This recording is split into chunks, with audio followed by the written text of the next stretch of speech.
Welcome to S chemistry channel. आज हम topics करेंगे law of multiple proportion, Gay-Lussac's law of gaseous volume, Avogadro law and Dalton atomic theory.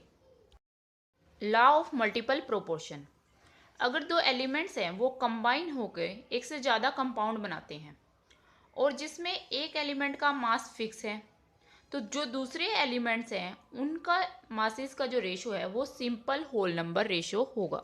मतलब क्या हुआ, देखो, कार्बन और ऑक्सीजन कंबाइन होके क्या कार्बन मोनोऑक्साइड भी बनाते हैं और कार्बन डाइऑक्साइड भी बनाते हैं।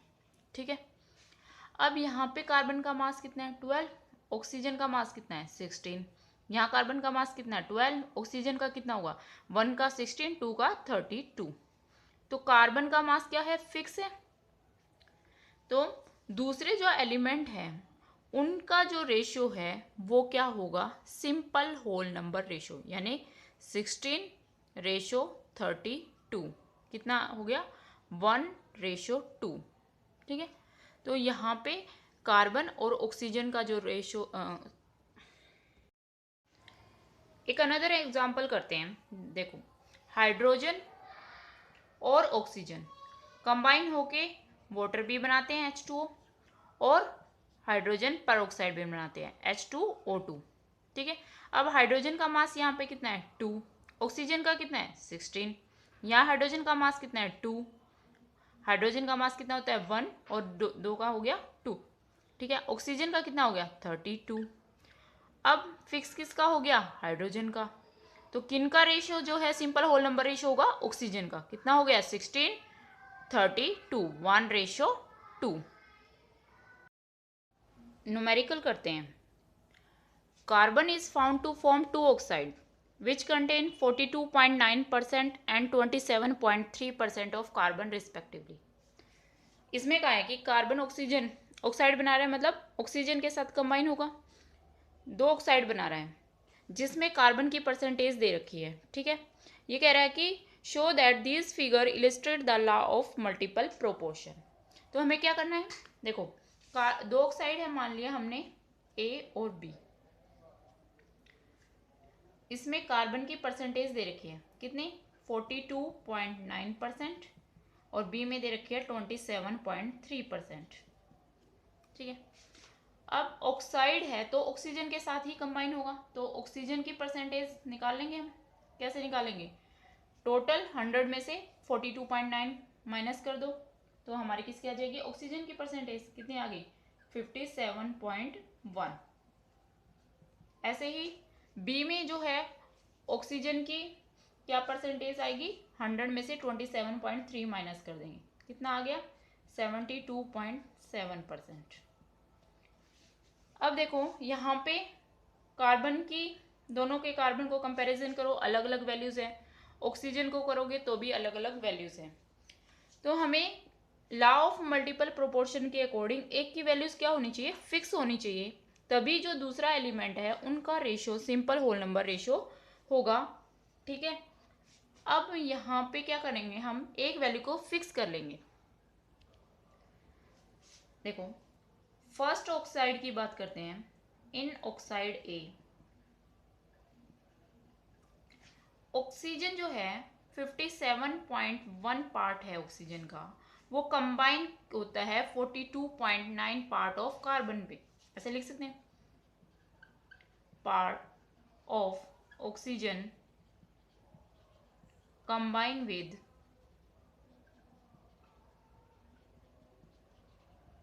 कितने पार्ट हैं 42.9 पार्ट है किसके कार्बन के। ठीक है, अब 1 पार्ट जो है ऑक्सीजन का वो कंबाइन होगा कितने पार्ट कार्बन के, निकालेंगे 42.9 डिवाइडेड बाय 57.1, क्या आ जाएगा 0.751। ठीक है, यानी कि ऑक्साइड ए में अगर हम एक पार्ट ऑक्सीजन का कंबाइन कर रहे हैं तो वहाँ पे कार्बन के कितने पार्ट आएंगे 0.751। इसी तरह हम सेकेंड ऑक्साइड में निकाल लेंगे। सेकेंड पार्ट में जो हमारा ऑक्सीजन है उसकी वैल्यू है 72.7 part of oxygen combine with कितने पार्ट हैं कार्बन के 27.3 पार्ट ऑफ कार्बन। ठीक है, तो 1 part of oxygen combine with how many parts of carbon 27.3 divided by 72.7, ये आ जाएगा आपका 0.376। अब हमने फिक्स कर लिया, किसका फिक्स कर लिया पार्ट, ऑक्सीजन का, दोनों में 1 पार्ट है, तो हमें किसका निकालेंगे अब रेशो, कार्बन का। तो फर्स्ट ऑक्साइड जो है उसमें कार्बन का रेशो हमारा आया था 0.751 और जो बी है उसमें आ गया हमारा रेशो 0.376। इनको निकालोगे तो 2:1। तो अब ये क्या आ गया, सिंपल होल नंबर रेशो। किसका फिक्स कर दिया था हमने, ऑक्सीजन का, और कंपैरिजन हमने किसका किया, कार्बन के मासेस का, तो उनका रेशो क्या आ गया, सिंपल होल नंबर रेशो आ गया, यानी कि ये अकॉर्डिंग टू मल्टीपल प्रोपोर्शन है। Gay-Lussac's law of gaseous volume. When gases react together, they always do so in volumes which bear a simple ratio to one another and the volume of product under similar condition of temperature and pressure. Temperature और pressure की condition similar है। अगर दो gases हैं आपस में react कर रही है और प्रोडक्ट बना रही है, तो इनका रेशो और इनका प्रोडक्ट के साथ जो रेशो है वो सिंपल रेशो होगा। एग्जाम्पल के साथ समझो, जैसे हाइड्रोजन H2 और क्लोरीन के साथ कंबाइन हो रहा है Cl2 के साथ, और क्या बना रहा है HCl 2HCl। ठीक है, यहाँ इसका वॉल्यूम 1 यूनिट है, मान लिया इसका भी यूनिट वॉल्यूम क्या है 1 यूनिट, इसका कितना बन गया 2 वोल्ट। अब इनका रेशियो जो क्या हो गया 1:1:2, एक दूसरे के साथ और प्रोडक्ट के साथ क्या हो गया सिंपल रेशियो होगा। अनदर एग्जांपल के साथ समझते हैं, N2 plus 3H2 give rise to 2NH3, ammonia बनाता है नाइट्रोजन और हाइड्रोजन कंबाइन होकर। अब यहाँ नाइट्रोजन का वॉल्यूम 1 यूनिट है, हाइड्रोजन का 3 यूनिट है और इसका है 2 यूनिट, तो इनका रेशो क्या हो गया 1:3:2, ये भी क्या हो गया सिंपल रेशो हो गया। Avogadro law, equal volume of all the gases under similar condition of temperature and pressure contain equal number of atoms। अगर टेम्परेचर और प्रेशर की कंडीशन जो है वो सेम रहे और जो दो गैसेस हैं मान लो ए और बी, इनका वॉल्यूम जो है वो इक्वल है, मान लो इसका 1 यूनिट है, इसका वॉल्यूम भी 1 यूनिट है, तो इन दोनों में जो नंबर ऑफ एटम्स है वो क्या होंगे इक्वल होंगे। इसके अंदर अगर n नंबर ऑफ एटम्स है तो इसमें भी कितने होंगे n एटम्स ही होंगे। ठीक है, एग्जाम्पल से करते हैं, जैसे कि H2 plus Cl2 give rise to 2HCl। यहाँ पे हाइड्रोजन का अगर 1 वॉल्यूम कंबाइन हो रहा है क्लोरीन के 1 वॉल्यूम से, है ना, और कितना बना रहा है 2 वॉल्यूम बना रहा है हमारा किसका HCl का। अगर इसके n एटम्स प्रेजेंट हैं हाइड्रोजन के, कंडीशन क्या है सिमिलर ही है टेम्परेचर और प्रेशर की, तो यहाँ पे क्लोरीन में भी n एटम्स ही होंगे। ठीक है, और HCl के कितने एटम्स होंगे 2n। This is Avogadro law. Dalton atomic theory, Dalton एक साइंटिस्ट थे जिन्होंने 1808 में एटॉमिक थ्योरी दी, डाल्टन एटॉमिक थ्योरी। ठीक है, इसके पोस्टुलेट्स हैं, number 1, matter consist of indivisible particle atoms which consist of electron, proton and neutrons. Atoms जो है उसको हम डिवाइड नहीं कर सकते हैं, फर्दर उसके टुकड़े नहीं कर सकते हैं। और एटम किससे बने हुए हैं? इलेक्ट्रॉन, प्रोटॉन और न्यूट्रॉन से। Second postulate, atoms of same element may have different atomic masses, और उनको कहते हैं आइसोटोप्स। फॉर एग्जाम्पल हाइड्रोजन है, हाइड्रोजन हैव 3 आइसोटोप्स।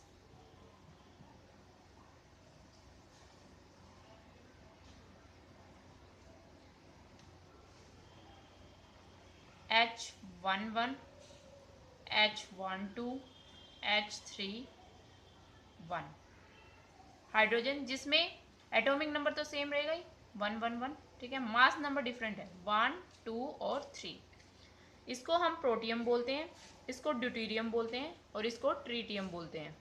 टी से डिनोट कर देते हैं, इसको डी से डिनोट कर देते हैं, ठीक है। अब देखो हाइड्रोजन H1 है 11, अगर इसको एक इलेक्ट्रॉन निकल जाए तो ये H पॉजिटिव बन जाता है। अब इसमें क्या है, न्यूट्रॉन कितने होंगे अगर हम निकालें? प्रोटॉन आपका H पॉजिटिव, इलेक्ट्रॉन चला गया, ठीक है, इलेक्ट्रॉन तो है ही नहीं उसमें। अब न्यूट्रॉन होता है mass number minus atomic number या मास नंबर माइनस प्रोटॉन, तो 1 - 1 0, यानी कि इसके अंदर न्यूट्रॉन तो है ही नहीं, इलेक्ट्रॉन भी नहीं है, न्यूट्रॉन भी नहीं है, क्या बचा? सिर्फ प्रोटॉन। इसलिए H पॉजिटिव को हम सिर्फ प्रोटॉन भी बोल सकते हैं। क्लियर? अनदर एग्जांपल, जैसे कार्बन है, कार्बन के 3 आइसोटोप होते हैं, carbon 12, carbon 13, carbon 14। Atomic number तो सेम रहेगा, ठीक है। नाइट्रोजन है, nitrogen 14, nitrogen 15। These are called isotopes. तो आइसोटोप्स क्या हो गया? Atoms of same element, same elements के एटम है, having different mass number but same atomic number. Atomic number तो सेम रहेगा लेकिन मास नंबर क्या होगा? डिफरेंट होगा। These are called isotopes. Isotopes are the atoms of same elements having same atomic number but different mass number. Third postulate है आपकी, atoms of different elements में have same atomic mass. Different elements के atoms हैं उनका मास जो है वो same हो सकता है, उनको क्या कहते हैं? आइसोबार्स। फॉर एग्जांपल जैसे कैल्शियम है, कैल्शियम का मास होता है 40, एटॉमिक नंबर होता है 20। आर्गन है, आर्गन का एटॉमिक नंबर होता है 18, मास होता है 40। सेम मास नंबर हो गया लेकिन डिफरेंट एटॉमिक नंबर। तो ये क्या है? एटम्स है डिफरेंट एलिमेंट्स के, ये कैल्शियम है, ये आर्गन है, डिफरेंट एलिमेंट्स हो गए लेकिन मास क्या है? सेम है। तो इनको हम क्या बोलते हैं? आइसोबार्स। तो थर्ड में क्या आएगा आपका पोस्टुलेट कि एटम्स जो हैं डिफरेंट एलिमेंट्स के, उनके जो है मासेस वो है सेम हो सकते हैं, ठीक है। These are called isobars. Fourth, compounds are formed when atoms of different elements combine in a fixed ratio. Compound कब बनते हैं? डिफरेंट एलिमेंट जब कंबाइन होते हैं एक फिक्स रेशो में। जैसे हमने पहले भी किया, compound groups of different atoms होते हैं। जैसे वाटर है H2 एक कंपाउंड है। अब हाइड्रोजन कितना हो गया इसमें? मास 2, ऑक्सीजन 16, क्या रेशो हो गया? 1:8।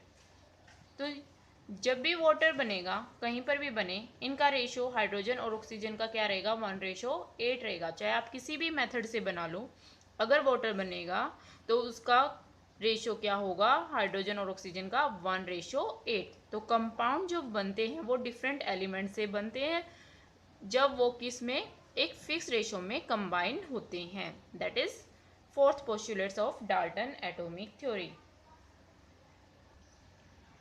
Atom is the smallest particle that take part in a chemical reaction. कोई भी केमिकल रिएक्शन होती है उसमें जो स्मॉलेस्ट पार्टिकल पार्टिसिपेट करता है that is atom. Number 6, atoms are neither be created nor be destroyed in a chemical reaction. कोई भी केमिकल रिएक्शन में है हम एटम्स ना तो बनते हैं ना ही टूटते हैं, सिर्फ जो है आपकी केमिकल रिएक्शन में एटम्स जो है पार्टिसिपेट करते हैं, ठीक है, एज इट इज़ रहते हैं, ना हम उन्हें बना सकते हैं ना ही तोड़ सकते हैं। फॉर एग्जाम्पल सिंपल सी रिएक्शन लिखते हैं, जैसे H2 plus Cl2 give rise to 2HCl। अब देखो यहाँ हाइड्रोजन के एटम थे, क्लोरीन के एटम थे, यहाँ भी हाइड्रोजन और क्लोरीन के एटम हैं, डिस्ट्रॉयड नहीं हुए हैं, ठीक है, ना ही बने हैं। क्लियर? एक फॉर्म से दूसरी फॉर्म में मतलब कंपाउंड बन गया है यहाँ पर, है ना। तो एटम्स ना तो क्रिएट हो सकते हैं ना ही डिस्ट्रॉयर।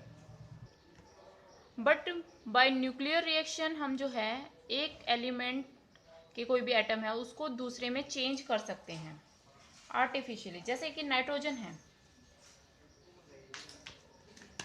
नाइट्रोजन का एटम है, उस पर अगर हम अल्फा रेज की बम्बार्डमेंट करें तो वो ऑक्सीजन एटम में चेंज हो जाता है। तो एक एटम दूसरे एटम में चेंज हो गया, किससे? Bye nuclear reaction. Another example जो न्यूक्लियर रिएक्टर में रिएक्शन यूज होती है, यूरेनियम 235 यूज होता है, ठीक है, इस पे हम न्यूट्रॉन की बम्बार्डमेंट कराते हैं तो ये प्लूटोनियम में चेंज हो जाता है 23994, ठीक है। तो ये सिर्फ न्यूक्लियर रिएक्टर या न्यूक्लियर रिएक्शंस से होता है। हमारी जो इन जनरल हम लेबोरेटरी में जो भी रिएक्शंस वगैरह कराते हैं वहाँ पे ये चीज़ें नहीं होती है। वहाँ जो एटम है वही एटम रिएक्टेंट में है, जो वही प्रोडक्ट में मिलेगा आपको। बस एक कंपाउंड दूसरे कंपाउंड में चेंज हो जाता है, लेकिन एटम्स जो है ना तो क्रिएट होते हैं ना ही डिस्ट्रॉयड होते हैं, ठीक है। ये सिर्फ कहाँ होता है? न्यूक्लियर रिएक्शंस के अंदर। ये थी Dalton atomic theory. Thank you very much.